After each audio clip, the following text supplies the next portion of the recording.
Come to the mic and say, is here? How about? Like when images just come and you have a strong clinging. Clinging. Yeah, clinging. Like That is watched. Strong clinging. You're a Klingon. So that is watched. What makes it continue is if you don't doubt it, if you don't check it out, then you identify with the one clinging. It's just so hard to let go. I say, but can you see, is it the what isness is suffering this thing?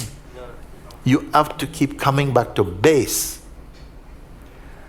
Guruji, it is watch. It is watch. Yeah. But it is very intense. Like sometimes you are here, and everything is peaceful, and then thoughts just come, and then you get involved into the thoughts. Okay. Let me talk you through it again.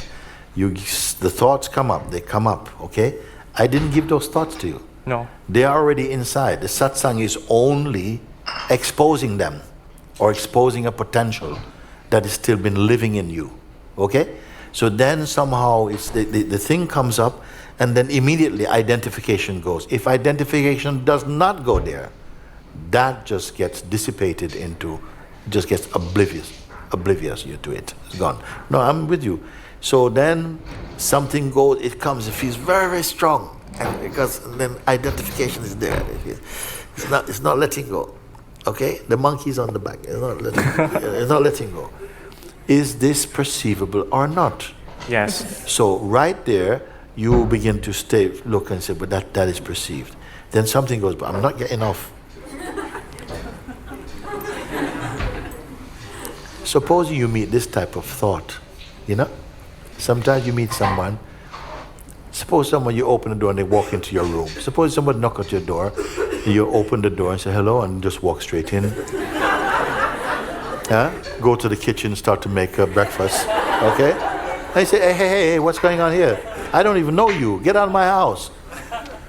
No. Now, normally, you would think a reasonable person would go, oh, sorry, mate, I was just really hungry. I'm going. What if the person say, I'm not going? Put his foot up on your table, lie down, and says, listen, go and fix me a cup of tea. And you say, you've got to be crazy. You can't come into my house. Get out of my house. I'm not going. What do you mean you're not going? You heard. What do you do? What if a thought come and you say, get out. Get out. And he looks at you and go, I am not going anywhere. Okay, what will you do? What will you do? Do you say, okay, I leave then? I'll go and rent another apartment. No, you won't. What are you going to do? You have to find out, this cannot be true. This cannot work. This cannot work. I am the landlord of this house. This is an imposter, okay? And there's no police where you live.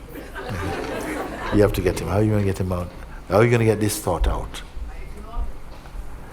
No, it cannot be. He's in your bed?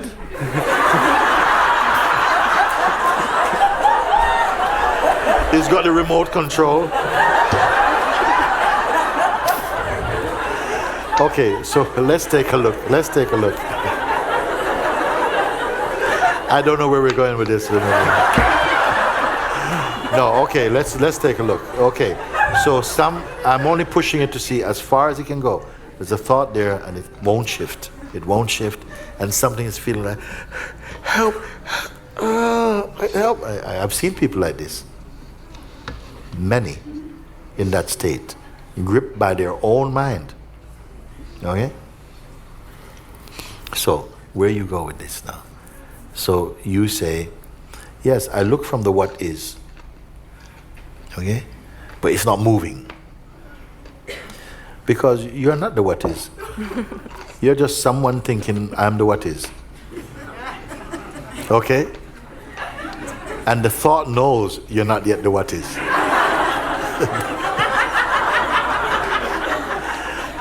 You're going, listen, I am the what is. And the thought goes, all right. What you gonna do? What you going to do?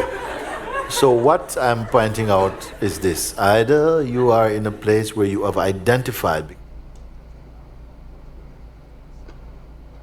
the strong force of identification is coming there in this play.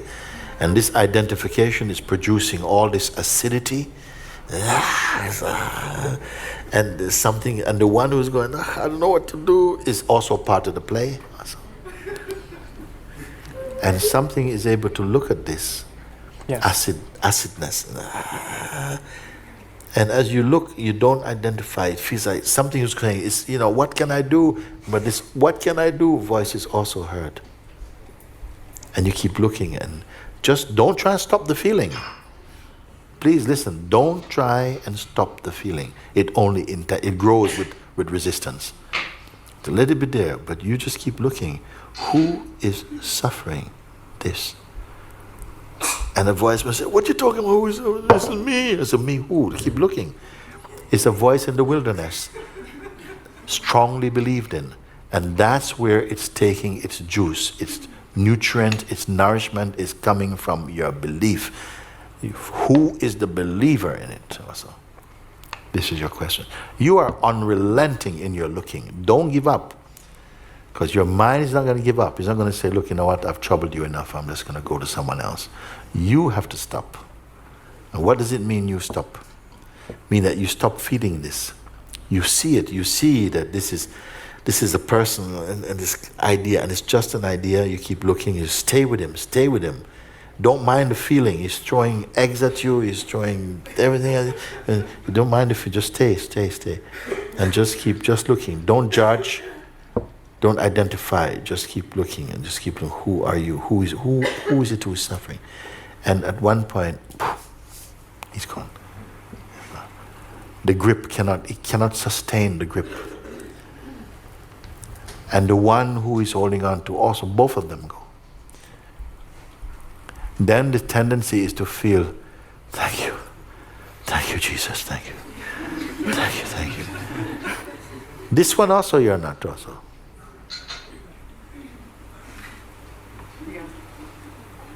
It is there, relief is felt.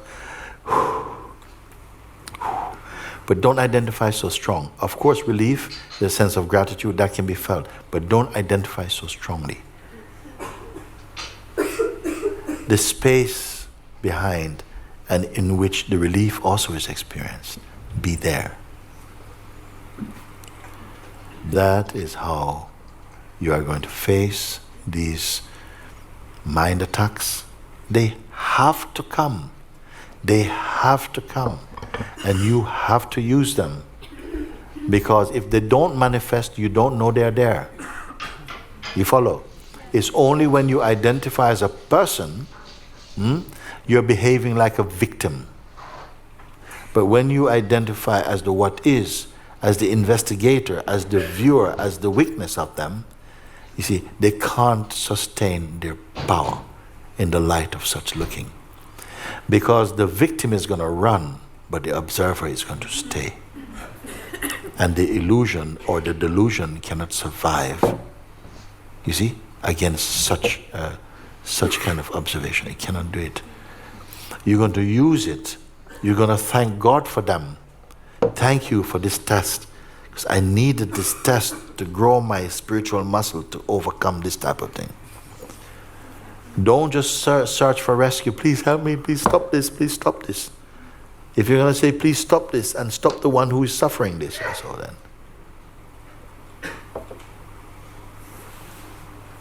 Have I gone too far with this? This is the way you have to look. You have to use your inquiry.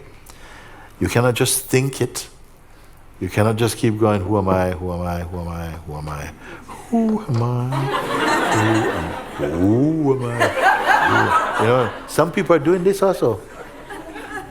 That you can frighten your mind with being brave.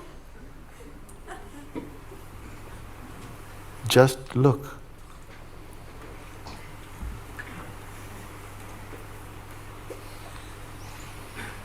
When it is subsided for now, this activity has fulfilled its purpose. It's done its job, and you have done yours. You've used it to look, to clarify, to verify what is your true position. Are you the one who is being beaten?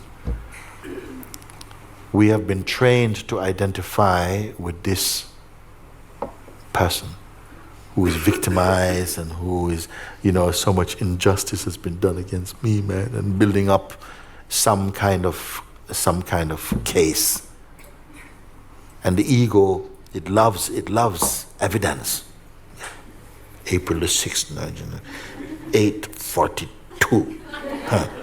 And before that it was, it loves this kind of stuff, because by that it can live in the notion of being a person. And it wants to do that, this behavior, somehow. When you see from the clarity of the isness, all of this becomes laughable. It's not there, it's got no teeth. This serpent has no teeth, it has no venom. You can give him to the children to play with. But when you are identified with this stuff, he is like the original serpent. I wonder if you're hearing these things. Yes. Because every tool is being put in you to destroy these delusions, to wake up, not even destroy them. You only have to wake up. When you wake up, they are no more. If you try and destroy them, you give them a sense of life and a sense of reality. Do you see this or not? Yes. So, and that's it. Guruji, but in my case, it's not more like an intruder, but it's like enticer, like it's seducing you. It's a very beautiful image or same victim. Yeah. The one is being seduced or the one who's being enticed. Same. What's the difference? One in pink, one in orange. What is it? It's the same identity is behind them. It's still the me factor. It's the me factor. Yeah. But this one, but in my case, I feel as though you have a case. You don't have any case. It is trying to 6 of one and half a dozen of the other one. Okay? There's not really any difference. Just one wear pink, one wear blue. But it's the same characteristics, the same identity that's being enticed. So you just go to the thoughts because something images and then you just involve with it. Because No, that's what you've been doing. Yes, I'm. Yes, okay. But that's not what I'm telling you to do. No.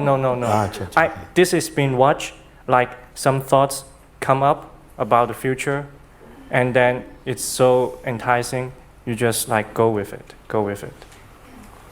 There's nothing wrong with that. If you know who you are and then you want to play with the idea, use your imagination, playful a bit, I think in the future I like to do this kind of stuff. You don't take it so seriously. You can have a bit of fun with it, why not? It's when you believe in it, you believe you are really this guy who has a future in the way that your mind is projecting. And then you're up the tree. But if you are simply just playing a little bit and I think I like to do this and you enjoy imagination. Of course, it's one of the abilities of consciousness is to imagine, to create, to play. It wants to play. But we take in our, it's like you took the role too seriously. Yes. You're playing King Henry VIII and you're on stage and and they say, he's the greatest King Henry VIII. And then you go home dressed as King Henry VIII and saying to your wife, where's my dinner? And she says, well, I didn't make any. Off with your head. You are still role-playing when it's time. It's finished. The game is finished. It's okay. It's a play.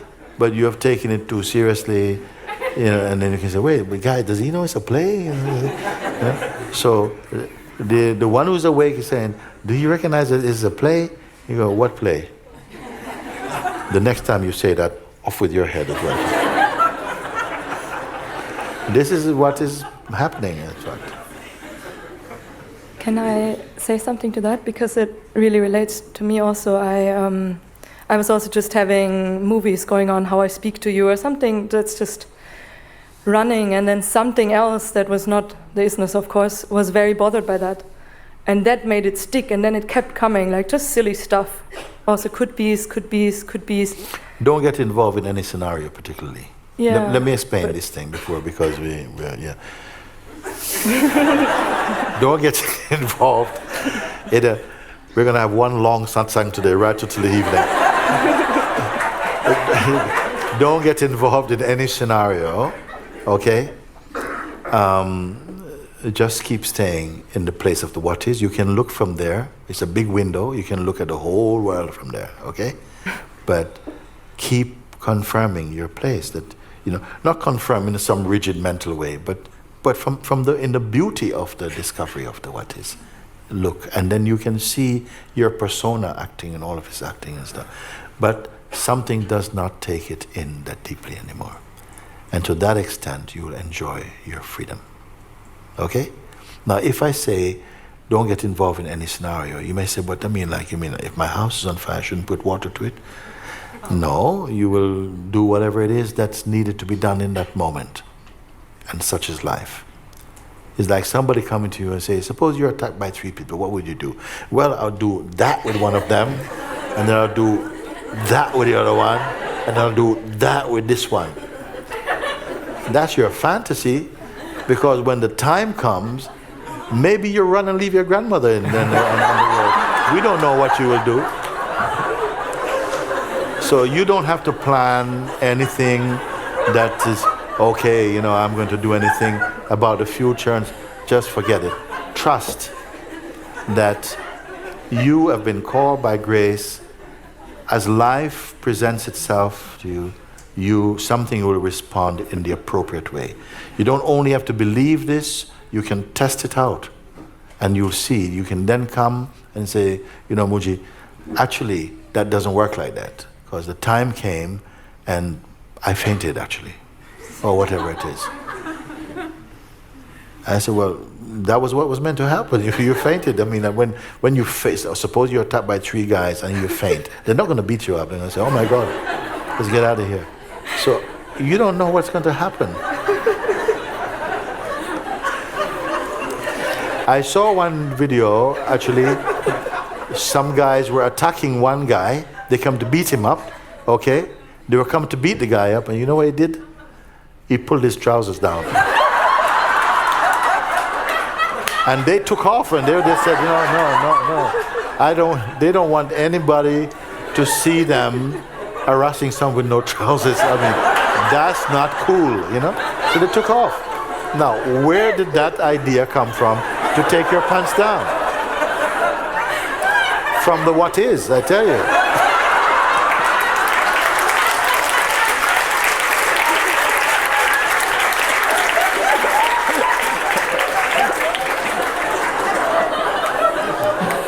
Just trust.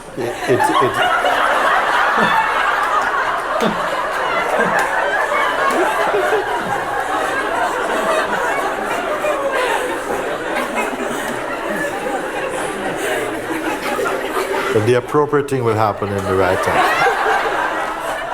time. It doesn't work if a dog is attacking you, take your pants off. But anyway, my point is simply this, that we don't trust in the life because mostly we've been conditioned to act prematurely and to force things and to imagine too much, and so you're out of sync with life as it really is. That's what happens. Too much personhood, too much projections. And so we lose our spontaneity and our intuitive functioning and perception. So all I'm saying is just to just forget about all these techniques of living. Discover yourself as life, it is enough. We are good? Yes. Can we go to lunch? Thank you.